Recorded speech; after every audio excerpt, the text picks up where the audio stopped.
All right, so it's been a while since I did some videos, and I thought it would be cool to do a few videos. I want to show you some products that I'm messing around with and thinking about using. One is the Arturia KeyStep 37. I've had it before and I didn't keep it, but part of the reason why is because I never use the sequencer or the chords and these features. There are some scripts out there to help to use these in different platforms that you might be using them on. One of the things I don't like about, or I do like about it rather, is the keys. The keys are really nice. What I don't like is the fact that this right here is iffy when it comes to using it for DAWs. For some reason, I wish Arturia would update that and make this work better with like Ableton. The stop and the record work fine, but the play is just kind of janky the way it works. And I've tried to find a script, found one, and it doesn't work that well. So it's kind of the one thing I don't recommend this for always. I mean, of course, if you're doing anything like hardware and you want a good keyboard, to me, this is the way to go for hardware.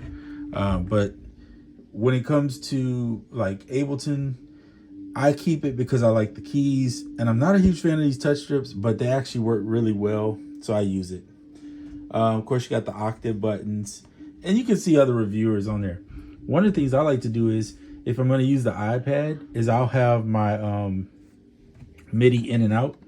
I have the Yamaha one, but you can use any of them, and then I can actually use the MIDI use the Bluetooth rather, I'm sorry, from the iPad with the iPad or even the iPhone, and I can use these keys to play into that.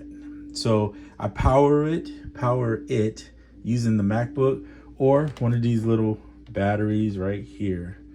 They're pretty nifty. It actually, here, I'll show you real quick. If you have a little battery like that, one of those little, you can plug it in there, and as you can see, it powers it. So this is kind of cool. Of course, I wish I had black ones, but I don't.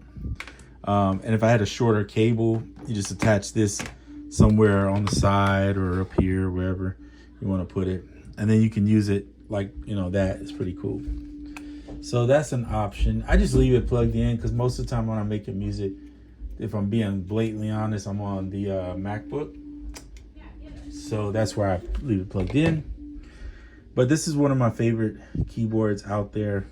I think the feel of the keys is nice, even though it's MIDI keys. I do like how when you press a key, you can see the lights light up, which is nice. And it's easy with the shift button to shift over and use these MIDI channels and different effects on here. And if I use the built-in sequencer and the chords, I think I would get more out of this keyboard.